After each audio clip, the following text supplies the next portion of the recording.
ನಮಸ್ಕಾರ ಬಂಧುಗಳೇ, ಸರ್ಕಾರಿ ಅಧಿಕಾರಿಗಳ ಬಗ್ಗೆ ನಿಮಗೆ ಗೊತ್ತಿದೆ. ನಿಮ್ಮ ಊರಿನಲ್ಲಿ ಜೊತೆಗೆ ನಗರ ಪ್ರದೇಶದಲ್ಲಿ ವಾಸ ಇರ್ತಾರೆ. ಅವರಿಗೆ ಆದಂತಹ ಕೆಲವೊಂದು ನಿಯಮಗಳನ್ನು ರಾಜ್ಯ ಸರ್ಕಾರ ರೂಪಿಸಿದೆ, ಕೇಂದ್ರ ಸರ್ಕಾರವೂ ಕೂಡ ರೂಪಿಸಿದೆ. ಮಂಡ್ಯದಲ್ಲಿ ಆಗ್ತಾ ಇರೋದು ಇಷ್ಟೇ. ಸರ್ಕಾರಿ ಅಧಿಕಾರಿಗಳಿಗೆ ರಾಜ್ಯ ಸರ್ಕಾರ ಒಂದು ವಸತಿ ಸೌಕರ್ಯವನ್ನು ನೀಡಿ ಅವರಿಗೆ HR ಕೂಡ ಕೊಡ್ತದೆ. ಅಂದರೆ ಅವರು ಕೇಂದ್ರ ಸ್ಥಾನದಲ್ಲೇ ವಾಸ ಇರಬೇಕು. ನೀವಿಲ್ಲಿ ನೋಡ್ತಾ ಇದ್ದೀರಲ್ಲ, ಇದು DC ಆಫೀಸು. ಈ DC ಆಫೀಸ್ನಲ್ಲಿ ಕೆಲಸ ಮಾಡುವಂತಹ A ಗ್ರೇಡ್ ಅಧಿಕಾರಿ ಆಗಿರ್ಬೋದು, B ಗ್ರೇಡ್ ಅಧಿಕಾರಿ ಆಗಿರ್ಬೋದು, ಜೊತೆಗೆ ನೌಕರರು ಅಂದರೆ B ಮತ್ತು C ಮತ್ತು D ವರ್ಗದ ನೌಕರರಿಗೂ ಕೂಡ ವಸತಿ ಸೌಲಭ್ಯವನ್ನು ರಾಜ್ಯ ಸರ್ಕಾರ ಕೊಡುತ್ತೆ. ಮತ್ತು ಕೇಂದ್ರ ಸರ್ಕಾರವೂ ಕೂಡ ಕೆಲವೊಂದು ಸೌಲಭ್ಯವನ್ನು ಕೊಡ್ತದೆ. ಅದರ ಜೊತೆಗೆ HRA ಅಂತ ಒಂದು ಸೌಲಭ್ಯವನ್ನು ಕೂಡ ರಾಜ್ಯ ಸರ್ಕಾರ ಕೊಡುತ್ತೆ. ಅಂದರೆ ಹೌಸ್ ರೆಂಟ್ ಅಲೋಯನ್ಸ್ ಅನ್ನೋದನ್ನ ಕೊಡುತ್ತೆ. ಆದರೆ ಮಂಡ್ಯದ ಕೆಲ ಸರ್ಕಾರಿ ಅಧಿಕಾರಿಗಳು ಮಾಡ್ತಾ ಇರೋದು ಏನು ಅಂತ ಹೇಳಿದ್ರೆ, ಅವರು HRAಯನ್ನು ಪಡೆದುಕೊಂಡು ಬೆಂಗಳೂರು ಅಥವಾ ಮೈಸೂರಿನಲ್ಲಿ ವಾಸವನ್ನು ಮಾಡ್ತಾ ಇದ್ದಾರೆ.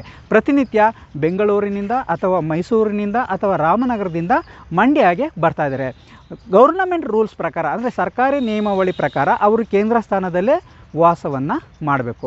ನೀವು ಮಂಡ್ಯದ ರೈಲ್ವೆ ಸ್ಟೇಷನ್ಗೆ ಹೋದರೆ ರೈಲ್ವೆ ಸ್ಟೇಷನ್ನಲ್ಲಿ ಸರ್ಕಾರಿ ಅಧಿಕಾರಿಗಳು ವಾಹನವನ್ನು ಬಳಸಿಕೊಂಡು ಇಲ್ಲಿಗೆ ಮಂಡ್ಯದ ತಮ್ಮ ಆಫೀಸ್ಗಳಿಗೆ ಕಚೇರಿಗಳಿಗೆ ಬರೋದನ್ನು ನಾವು ನೋಡ್ಬೋದು. ಉದಾಹರಣೆಗೆ DC ಕಚೇರಿಯಲ್ಲಿ ಕೆಲಸ ಮಾಡುವಂತಹ ಅಧಿಕಾರಿಗಳಾಗಿರ್ಬೋದು, ಜಿಲ್ಲಾ ಪಂಚಾಯತ್ನಲ್ಲಿ ಕೆಲಸ ಮಾಡುವಂತಹ ಅಧಿಕಾರಿಗಳಾಗಿರ್ಬೋದು, ಶಿಕ್ಷಣ ಇಲಾಖೆಯಲ್ಲಿ ಕೆಲಸ ಮಾಡುವಂತಹ ಅಧಿಕಾರಿಗಳಾಗಿರ್ಬೋದು, ಕೆಲವೊಂದು ಇಲಾಖೆಯ ಅಧಿಕಾರಿಗಳು ಇಲ್ಲಿ ಬೆಂಗಳೂರು ಅಥವಾ ಮೈಸೂರಿನಿಂದ ಪ್ರತಿನಿತ್ಯ ಪ್ರವಾಸವನ್ನು ಮಾಡಿ ಮಂಡ್ಯದಲ್ಲಿ ಕೆಲಸವನ್ನು ನಿರ್ವಹಿಸ್ತಾ ಇದ್ದಾರೆ. ಇಲ್ಲಿ ಜನರಿಗೆ ಸರಿಯಾದ ಸೌಲಭ್ಯ ಸಿಗುತ್ತಾ ಅನ್ನೋದನ್ನು ನಾವು ಪ್ರಶ್ನೆಯನ್ನು ಮಾಡಬೇಕು. ಯಾಕೆಂತ ಹೇಳಿದ್ರೆ 24 ಗಂಟೆ ಕೆಲಸವನ್ನು ಮಾಡಬೇಕನ್ನೋ ಒಂದು ರೂಲ್ಸ್ ಇದೆ. ಸರ್ಕಾರ ಕರೆದ ಸಂದರ್ಭದಲ್ಲಿ ಅವರು ಕಚೇರಿಗೆ ಹಾಜರಾತಿಯನ್ನು ಹಾಕಿ ಕೆಲಸವನ್ನು ನಿರ್ವಹಣೆ ಮಾಡಬೇಕು. ಈಗಾಗಲೇ ಒಂದು ಪ್ರವಾಹದ ಪರಿಸ್ಥಿತಿ ಬಂದು ಜನರು ಸಂಕಷ್ಟಕ್ಕೆ ಒಳಗಾಗಿದ್ದಾರೆ. ಮತ್ತು ಕೆಲವೊಮ್ಮೆ ಬರದ ಪರಿಸ್ಥಿತಿಯಲ್ಲೂ ಕೂಡ ಜನರು ಸಂಕಷ್ಟಕ್ಕೆ ಒಳಗಾಗಿರ್ತಾರೆ. ಈ ಸಂದರ್ಭದಲ್ಲಿ ಸರ್ಕಾರಿ ಅಧಿಕಾರಿಗಳು ಜನರ ಸಂಕಷ್ಟಕ್ಕೆ ಸ್ಪಂದನೆ ಮಾಡಬೇಕು. ಆದರೆ ಅಧಿಕಾರಿಗಳು ಮಾಡ್ತಾ ಇರೋದು ಬೆಂಗಳೂರಿನಿಂದ ಪ್ರವಾಸ ಬಂದ ರೀತಿ ಮಂಡ್ಯದಲ್ಲಿ ಕೆಲಸವನ್ನು ಮಾಡಿ ಮತ್ತೆ ಮೈಸೂರಿಗೆ ಹೋಗ್ತಾರೆ. ಇಲ್ಲಿ ಒಂದು ಕಡೆ ಸುಸಜ್ಜಿತವಾದಂತಹ ಕ್ವಾರ್ಟರ್ಸನ್ನು ಸರ್ಕಾರ ನೀಡಿರ್ತದೆ. ಆದರೆ ಆ ಕ್ವಾರ್ಟರ್ಸು ಖಾಲಿ ಬಿದ್ದಿರ್ತದೆ. ಸಾರ್ವಜನಿಕರು ಅವರನ್ನು ಭೇಟಿ ಮಾಡಬೇಕಂದ್ರೆ ಕೇವಲ ಸರ್ಕಾರಿ ಸೇವೆಯ ಸಮಯದಲ್ಲಿ ಮಾತ್ರ ಭೇಟಿ ಮಾಡುವಂಥ ಪರಿಸ್ಥಿತಿ ನಿರ್ಮಾಣವಾಗಿದೆ. ಕೆಲವು ಮಹಿಳಾ ಅಧಿಕಾರಿಗಳು ಒಂದು ಉಚಿತ ಸಾರಿಗೆ ವ್ಯವಸ್ಥೆಯ ಸೌಲಭ್ಯವನ್ನು ಪಡೆದು ಮೈಸೂರಿನಿಂದ ಅಥವಾ ದೂರದ ಬೆಂಗಳೂರಿನಿಂದ ಮಂಡ್ಯಕ್ಕೆ ಬರ್ತಾ ಇದ್ದಾರೆ. ಇದು ಯಾವಾಗ ಸ್ಟಾಪ್ ಆಗುತ್ತೆ ಅನ್ನೋದು ಕೂಡ ಒಂದು ಪ್ರಶ್ನೆಯಾಗಿದೆ. ಸ್ನೇಹಿತರೆ, ಬಂಧುಗಳೇ, ಇಲ್ಲಿ ಸರ್ಕಾರಿ ಅಧಿಕಾರಿಗಳು ಕೇಂದ್ರ ಸ್ಥಾನದಲ್ಲಿ ವಾಸವನ್ನು ಮಾಡಬೇಕು ಎಂಬ ನಿಯಮ ಇದ್ದರೂ ಕೂಡ ಸರ್ಕಾರದ ನಿಯಮಗಳನ್ನು ಗಾಳಿಗೆ ತೂರಲಾಗ್ತಿದೆ. ಸಂವಿಧಾನಕ್ಕೆ ದ್ರೋಹವನ್ನು ಮಾಡಲಾಗುತ್ತಿದೆ. ಜಿಲ್ಲಾಧಿಕಾರಿಗಳಿಗೆ ಮೋಸವನ್ನು ಮಾಡಲಾಗ್ತಾ ಇದೆ. ನಿಮಗೆ ಗೊತ್ತಿರ್ಬೋದು, ಇಡೀ ಜಿಲ್ಲೆಯ ಆಡಳಿತ ವ್ಯವಸ್ಥೆಯನ್ನು ನಿರ್ವಹಿಸುವವರು ಜಿಲ್ಲಾಧಿಕಾರಿಗಳು.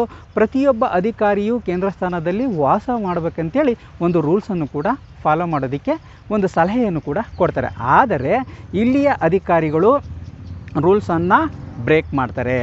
ಜಿಲ್ಲಾಧಿಕಾರಿಗಳ ಒಂದು ಸೂಚನೆಗೆ ಅಥವಾ ಒಂದು ಆದೇಶಕ್ಕೆ ಇಲ್ಲಿ ಪಾಲನೆಯನ್ನು ಅಥವಾ ಗಾಳಿಯನ್ನು ತೂರ್ತಾರೆ, ನಿಯಮಗಳನ್ನು ಗಾಳಿಗೆ ತೂರ್ತಾರೆ ಅನ್ನೋದನ್ನು ನಾವು ನೋಡ್ಬೋದು. ಪ್ರತಿನಿತ್ಯ ನೀವು ರೈಲ್ವೆ ಸ್ಟೇಷನ್ಗೆ ಹೋದರೆ ಒಂದೊಂದು ರೈಲ್ನಲ್ಲಿ ಇಂತಿಷ್ಟು ಅಧಿಕಾರಿಗಳು ಇಳಿದು ತಮಗೆ ನೀಡಿರುವಂಥ ವಾಹನಗಳ ಮೂಲಕ ಕಚೇರಿಗೆ ಬರ್ತಾರೆ. ಮತ್ತೊಂದು ಕಡೆ ಮಹಿಳಾ ಅಧಿಕಾರಿಗಳು ಒಂದು ಉಚಿತ ಸಾರಿಗೆ ವ್ಯವಸ್ಥೆಯನ್ನು ಬಳಸಿಕೊಂಡು ಮೈಸೂರಿನಿಂದ ಅಥವಾ ಬೆಂಗಳೂರಿನಿಂದ ಸಾರಿಗೆ ಬಸ್ಸಿನಲ್ಲಿ ಬಂದು ಕಚೇರಿಗೆ ಬರ್ತಾರೆ. ಸ್ನೇಹಿತರೆ, ಸರ್ಕಾರ ನಿಗದಿ ಮಾಡಿರುವಂತಹ ಕೆಲವೊಂದು ರೂಲ್ಸ್ಗಳನ್ನು ಇಲ್ಲಿನ ಅಧಿಕಾರಿಗಳು ಪಾಲನೆ ಮಾಡ್ತಾಯಿಲ್ಲ. ಇದರ ಬಗ್ಗೆ ರಾಜ್ಯ ಸರ್ಕಾರ ಜೊತೆಗೆ ಜಿಲ್ಲಾಧಿಕಾರಿಗಳು ಕಠಿಣ ಕ್ರಮವನ್ನು ಕೈಗೊಳ್ಳಬೇಕಾಗಿದೆ. ಸಾರ್ವಜನಿಕ ಸಂಪರ್ಕಕ್ಕೆ ಪ್ರತಿಯೊಬ್ಬ ಅಧಿಕಾರಿಯು ಸಿಗುವ ರೀತಿ ವ್ಯವಸ್ಥೆಯನ್ನು ಮಾಡಬೇಕಾಗಿದೆ. ಧನ್ಯವಾದಗಳು.